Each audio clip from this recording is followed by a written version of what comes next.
Hi guys, Namaste, welcome to FitNCalm. This is Tejasvi. So today we are here to learn how to use the yoga strap. From facilitating proper alignment to opening up the tight hamstrings and the hips, it also helps to bridge the gap in certain poses and binds. Wear something comfortable, get your strap and get ready for the practice.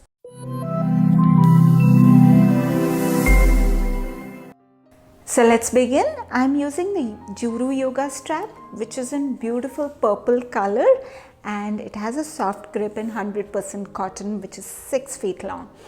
So grab your strap and we'll look at few asanas which are made easy by the yoga strap. So the first one that we are going to do is the Paschimottanasana.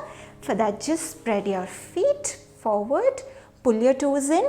So normally if you have to do Paschimottanasana, you stretch your hands up, and when you go forward and down, there is a tendency to arch the back, and then you struggle to come down.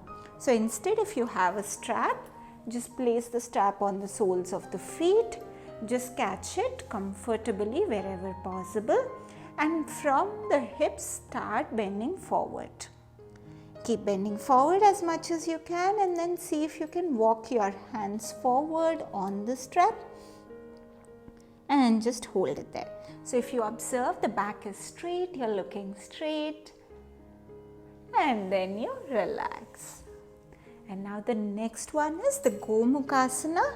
So for Gomukhasana, you place the left foot beside the right hip, right foot beside the left hip, and the knees are stacked one above the other. And now we take the right hand from below, left hand from above, and we interlace both the hands.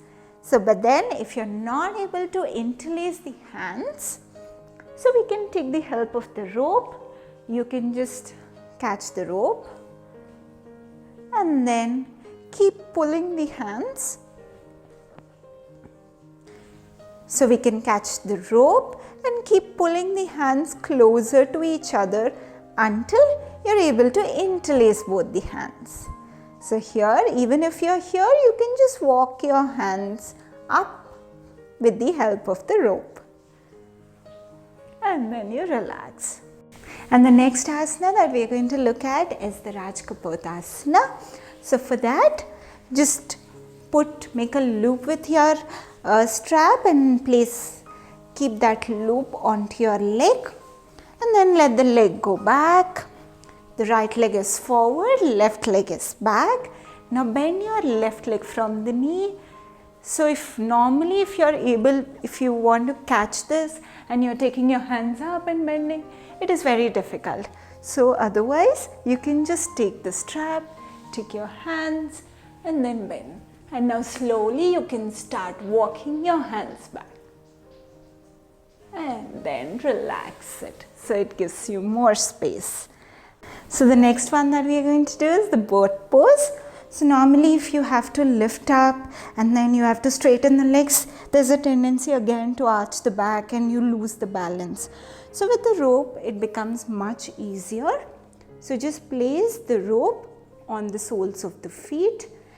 You can catch the rope on the sides, lift the legs up. Just see if you want to loosen your hands, straighten the legs. It becomes way easier. So we'll also see how to do it with a longer strap in case you have it with a strap which is 10 feet. So for that, just take it behind and place the other end of the loop towards the sole of the feet. In the top, it is at the back of the chest. So now slowly taking the support of your hands, lift the legs up, just hold it there. See if you can straighten the legs, just stay there. And once you've gained the balance, you can slowly release the hands.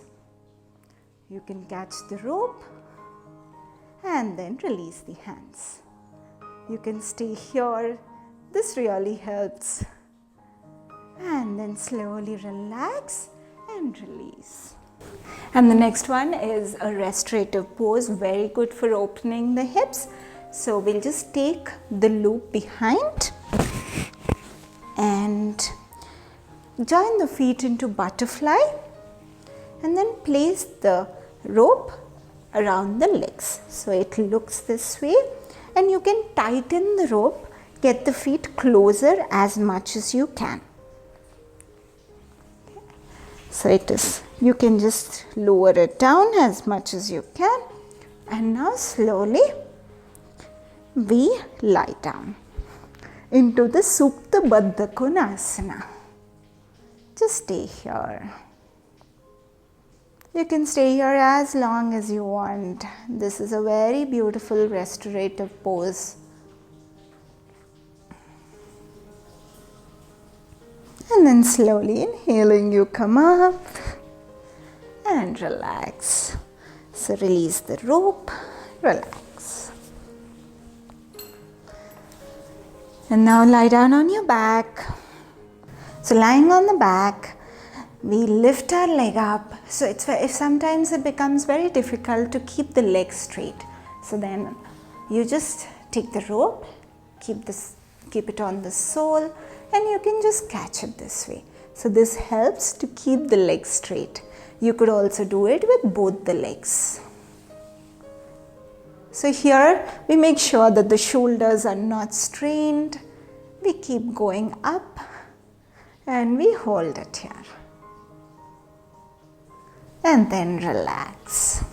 In case you have a longer rope, in the same thing, you can just place the one end of the loop towards the back of the chest, the other end on the soles of the feet, and just hold it there.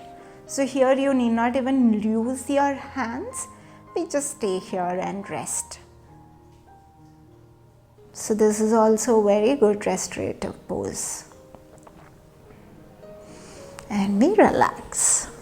So the next pose that we are going to do is the Chaturangadandasana. So for Chaturangadandasana, normally when we come down, it is very difficult to hold the posture for long, keep tending to fall down. So when we use the rope, it will help. And so for this, make a loop which is shoulder width distance, and then just wear it on the biceps. So your ribs just below the chest should be resting on the loop when you go down. So just place your hands and then come into the plank, Dandasana, and slowly shift your weight forward and lower down. And we hold. So the strap gives an extra support for us to hold in this posture.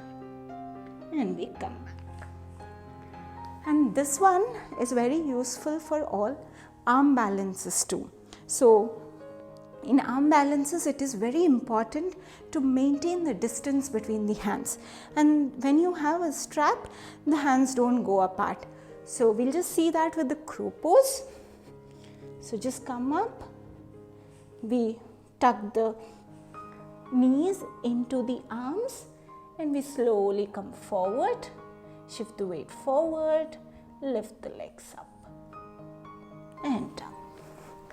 So you can just try it out. Now we'll see the Ardhmatsyendrasana along with the strap and the bind. So stretch out your feet. And now bend the left leg from the knee, place it beside the right hip. Right foot comes on top. And now normally we just twist back. And then with the left hand, we try to catch the ankle. So in the bind, you take the left hand, right hand from behind, and we see if we can catch both the hands. But if this is not possible, you can always use the strap here.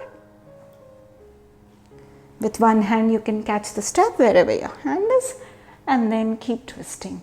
So now on the rope, you can just walk your hands towards each other with the help of the strap. Keep looking back. You will also feel the twist. And relax. So these are few asanas where you can include the strap. You can just experiment in your practice using the strap in various postures. If you haven't subscribed yet, do click on the subscribe button and hit on the bell button to get notified.